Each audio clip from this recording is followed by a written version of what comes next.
Hello बच्चों, आइए प्रश्न समझते हैं। हमारे प्रश्न में लिखा है, दिए गए चित्र 20 वर्षों की अवधि के दौरान वर्ष 1971 के लिए चित्र ए तथा वर्ष 1991 के लिए चित्र बी भारत में तुलनात्मक आयुलिंग पिरामिडों को दर्शाते हैं। पिरामिडों का सावधानी पूर्वक अध्ययन करें तथा इनके संबंध में सही कथन का चुनाव करें। दो पिरामिड दिए हुए हैं और हमें दिए गए विकल्पों में से सही को चुनना है। आइए समझते हैं। बच्चों, सबसे पहले हम अपने प्रश्न की मुख्य अवधारणा को समझेंगे। मुख्य अवधारणा, हमारे प्रश्न में दो पिरामिड दिए हुए हैं। हमें दोनों पिरामिडों का अध्ययन करना है तथा सही विकल्प का चुनाव करना है।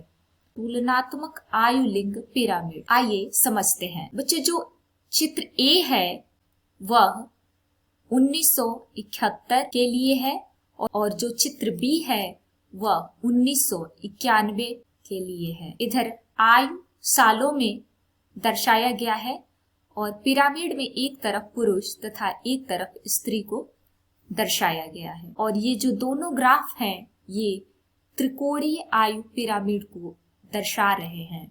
त्रिकोणीय आयु पिरामिड, और जो त्रिकोणीय आयु पिरामिड होती है यह प्रसारित होती हुई समष्टि को दर्शाती है।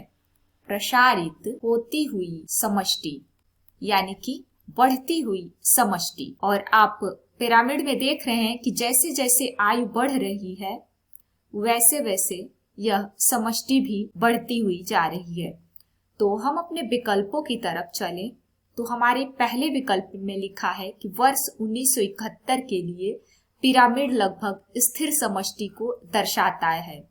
चूंकि यह त्रिकोणीय आयु पिरामिड है इसलिए यह पिरामिड प्रसारित समष्टि को दर्शाता है, न कि स्थिर समष्टि को, इसलिए यह गलत है। दूसरा है वर्ष 1991 के लिए पिरामिड गिरती हुई समष्टि को दर्शाता है, यह भी गलत है। यह बढ़ती हुई समष्टि को दिखाता है, न कि गिरती हुई। तीसरा है वर्ष 1991 के लिए पिरामिड स्थायी समष्टि से समानता दर्शाने के पूर्व एक लंबे अंतराल को रखता है।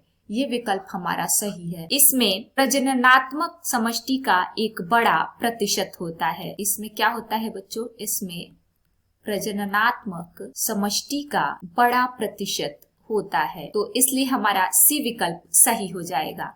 उम्मीद है आपको प्रश्न समझ में आ गया होगा। धन्यवाद।